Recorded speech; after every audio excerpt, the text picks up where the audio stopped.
There's a lot of stuff that are levers that we use in education to drive change.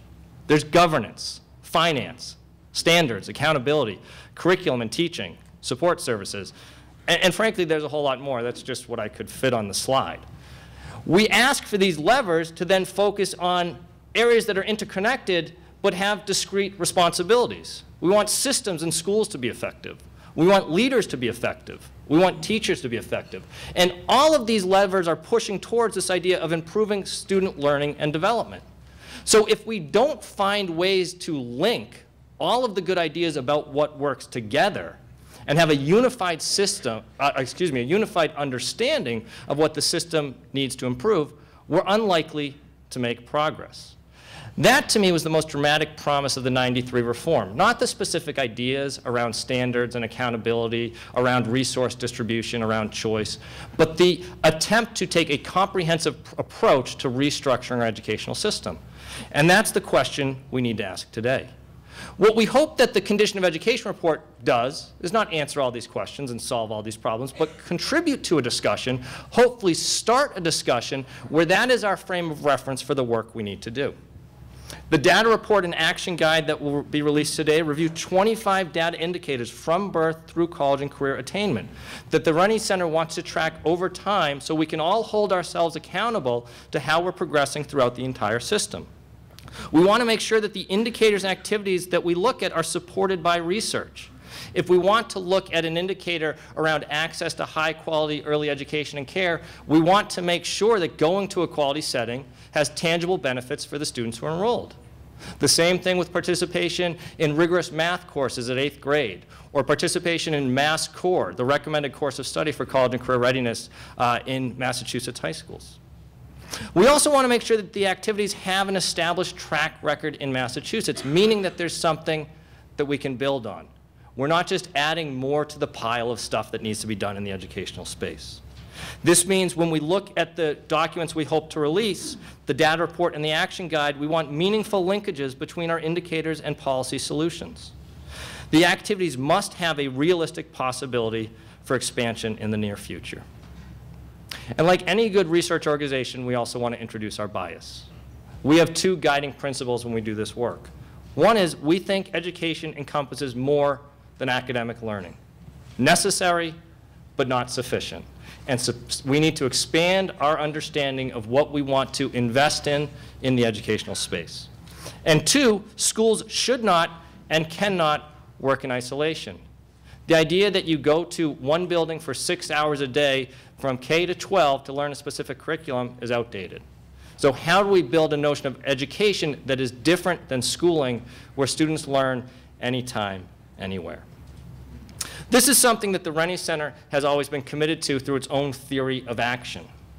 What we like to do is produce independent, nonpartisan research, put it in front of you all through constructive discourse, hear about everything that we got wrong, continue those conversations so we can better understand why you disagree with us through outreach and engagement, and then engage in policy and design and development, something we've been doing more recently, working directly with local education agencies and other community-based organizations to understand what works on the ground, to play a role in getting those programs moving forward and be able to evaluate and assess them so we complete the circle and begin independent research again. And this gets me back to my final reason for why, when we say we know what works, we don't necessarily make progress. I don't think we know nearly as much as we think we do. I think we know in general terms that there are effective programs that have benefited some students in particular spaces in education, in early childhood, in elementary and secondary ed, in higher education. So if we look at question one, what do we need to know to be better equipped in the problem area? We have some good answers there. We can point to programs. When we look at question two, what do we currently know about this problem area? We have some good information there as well. So we can begin to say, what is the problem? Let's stick with early ed for a second. We want to improve third grade reading proficiency. How can we be equipped to do that? We want to invest in early childhood education, perhaps as one plan of action. When we get to question three, what do we need to do to close the gap? That's where our knowledge suffers. That's where we lack from a commitment to disciplined innovation. And what I mean by that, it's one thing to say high-quality early education and care works. It's another thing to know how to design a program that works with mixed providers, that properly supports and compensates early educators, that holds all programs to high-quality standards, that provides linkages to support services so there's academic learning and other opportunities in that educational space. And the same exact thing could be said in elementary education, in secondary education, and in higher education. Understanding how to design and implement a policy and a practice with fidelity is very different than just saying, research shows us something has benefits. And that's where we're struggling. I do need to note here, because I unfortunately left the citation off, and I apologize for this. These questions are taken verbatim from a researcher, David Hargraves. I don't know if you're competitive, Andy. We used to have rooms next door to each other at Oxford University.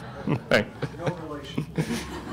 It's from an article in 2003. I apologize to David for failing to make the citation, but these are his questions. I just think they're the correct ones.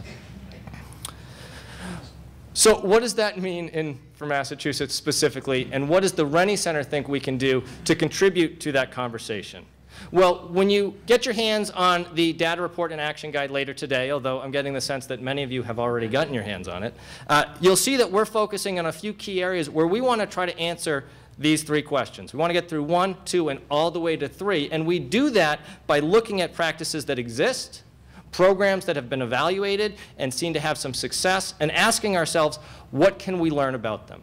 But we do that first and foremost by going to the data and asking ourselves, where do there seem to be key challenges in the educational space?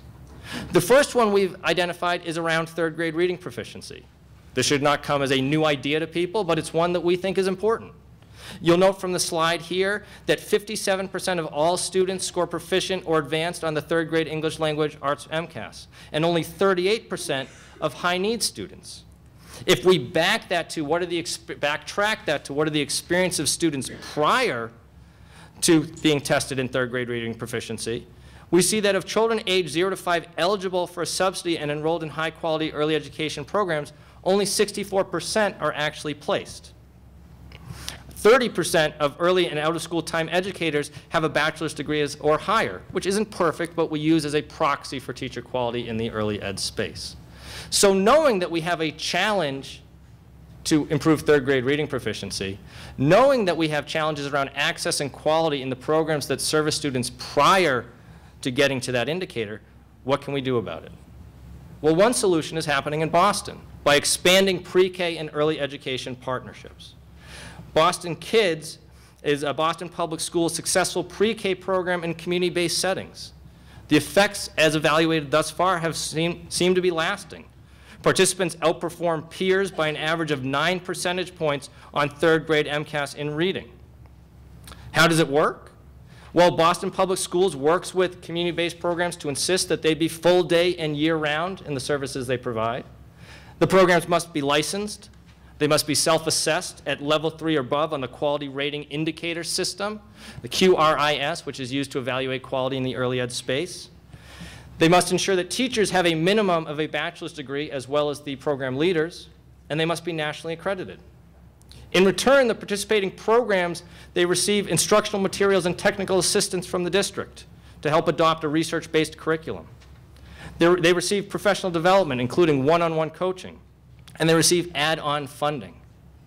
So the idea here is that there is a plan in place that already demonstrates how we can begin to better invest and serve students in early education that we can learn from and need to ask ourselves the questions, which are often lacking, in my view, in these conversations.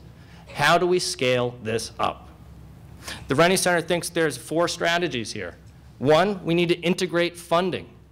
Funding for early childhood comes from a whole range of sources. It's quite different from the traditional public school sector, and we need to better figure out how it all fits together.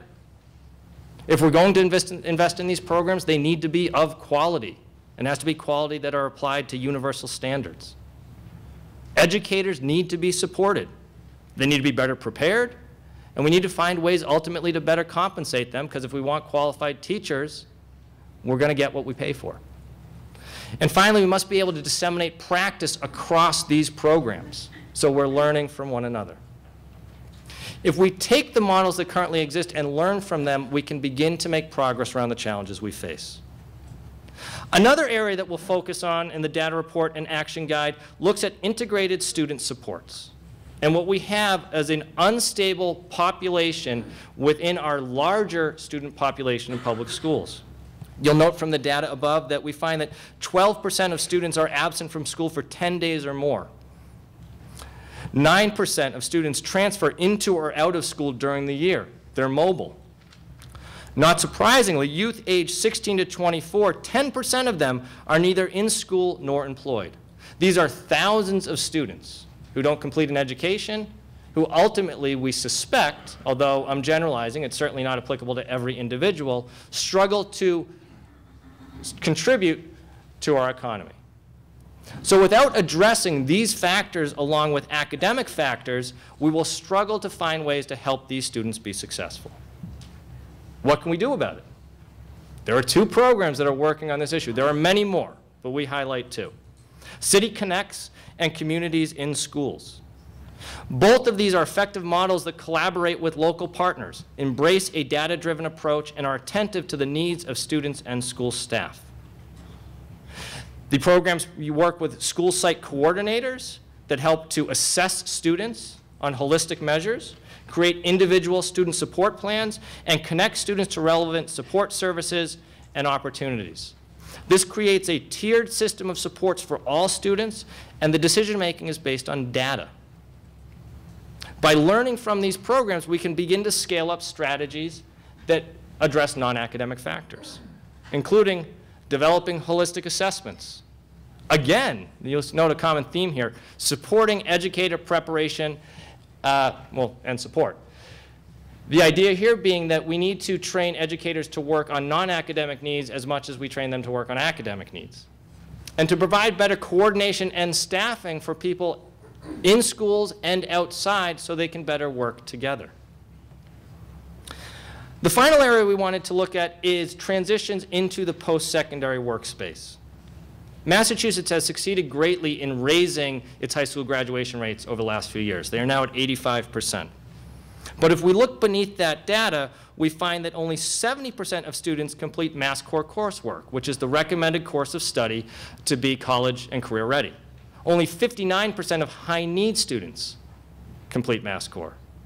Again, somewhat not surprising, 35% of students, excuse me, I need to get this right because I get called out on it every time Jen's looking at me. 35% of students who go to Massachusetts high schools and attend public Massachusetts college and universities are placed in developmental or remedial courses. Thank you, Jen. The key piece being here that we are not doing an adequate job preparing our students to be in college-level courses or supporting them once they're there. And sticking with the theme of things can't happen in isolation, this is not about placing blame. This is a challenge that exists at the high school level and at the post-secondary level, and the work needs to be integrated. So what can we do about it? Well, there are models out there that do integrate this work. Massachusetts is home to innovative partnerships between K-12 and post-secondary already. Most notably, programs that exist through Gateway to College at Massasoit Community College and Mount Wachusett Community College. These programs specifically work with at-risk youth, typically age 16 to 21, and help them earn a high school diploma along with credit toward a 2- or 4-year degree. In some examples, students graduate with a high school diploma and an associate's degree. This work allows students to progress into post-secondary while also addressing challenges that often undermine them, knowing how to navigate college life, how to secure financial aid, how to understand what it means to take on debt, how to make progress that actually helps them earn credit. When we look at these programs and ask about what can we scale up to benefit all students, you'll see it here. The Rennie Center doesn't often do this, but one is funding. This type of work actually is grossly underfunded in our state budget. 2 is recognizing that higher ed often occupies a different space than K-12, and that regionalization is needed to support collaboration. Students come from many different districts.